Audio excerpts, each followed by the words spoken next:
Je suis présente aujourd'hui au Salon de Préventica pour vous parler de la réforme de santé au travail qui est en train de se préparer et qui se prépare avec une volonté forte pour le gouvernement et puis aussi pour la majorité de faire en sorte qu'on puisse travailler tout au long de sa vie en bonne santé physique, en bonne santé mentale.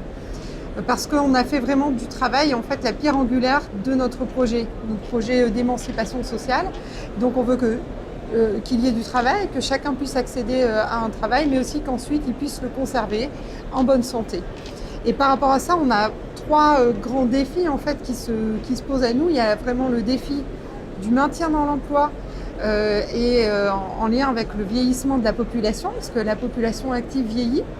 Il y a des secteurs d'activité dans lesquels ça va être assez prégnant, donc il va falloir trouver des solutions pour pouvoir continuer à travailler en bonne santé tout en étant senior et mieux anticiper, prévenir en fait les risques d'usure professionnelle et les risques de désinsertion professionnelle qui peuvent survenir ou aussi si à un moment donné dans sa vie on est atteint d'une maladie, d'une pathologie qui nous oblige en fait à adapter un petit peu notre travail.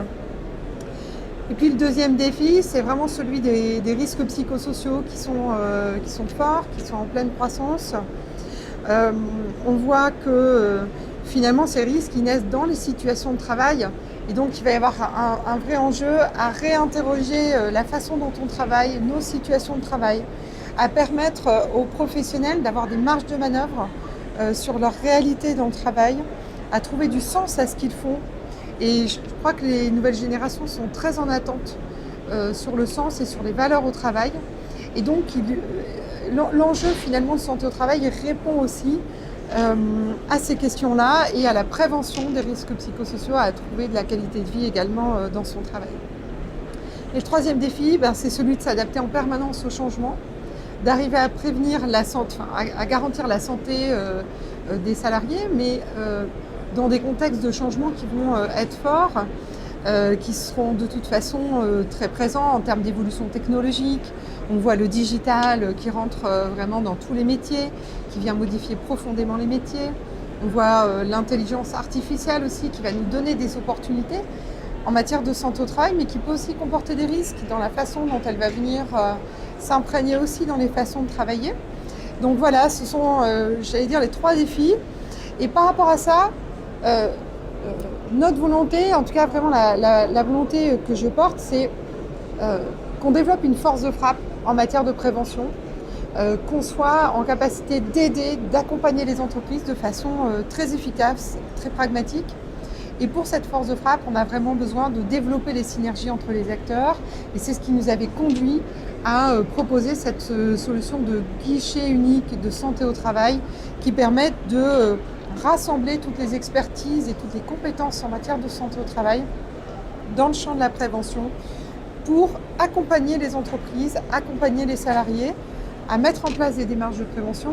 Et je pense qu'il faut qu'on les emmène vraiment dans des logiques d'amélioration continue.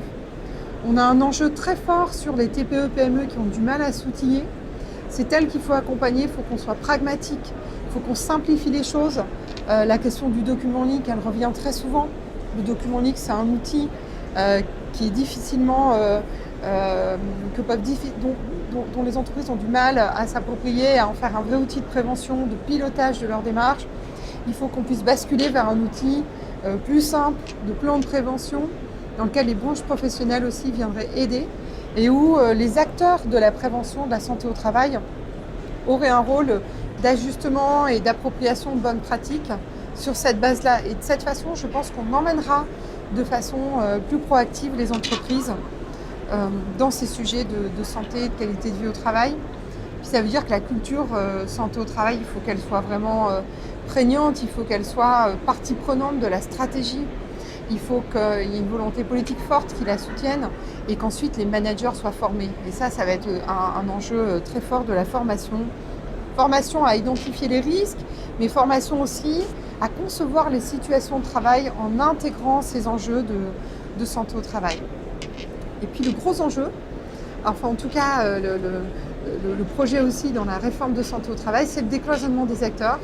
C'est qu'ils travaillent ensemble sous une même bannière C'est qu'on décloisonne aussi médecine de ville et médecine du travail, que les médecins du travail puissent avoir accès au DMP, c'est-à-dire au dossier médical partagé, de façon cadrée, avec l'accord bien sûr du salarié, avec une vision éclairée de tout ça, des règles, mais que ces informations qui sont nécessaires aux médecins du travail pour pouvoir bien préserver la santé des personnes, ils puissent y accéder.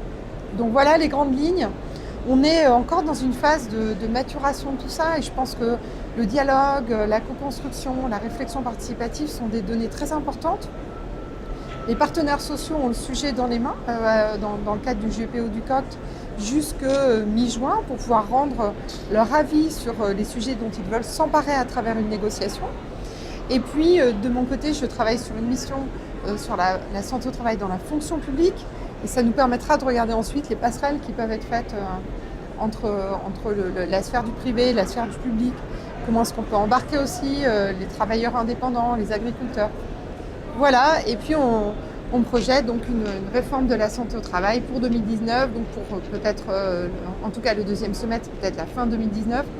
Ça, ce sont encore des choses à préciser. Mais ce qui est important, c'est de garder en tête que l'ambition, c'est vraiment de faire en sorte que la prévention, ce soit un levier de performance, qu'une entreprise ne conçoive pas la performance sans intégrer que la prévention pour ses salariés, pour ses agents, ce soit son levier de performance, et que demain, ce soit vraiment l'ADN en fait des entreprises françaises, et que nos entreprises françaises, elles soient leaders en prévention en Europe et pourquoi pas dans le monde.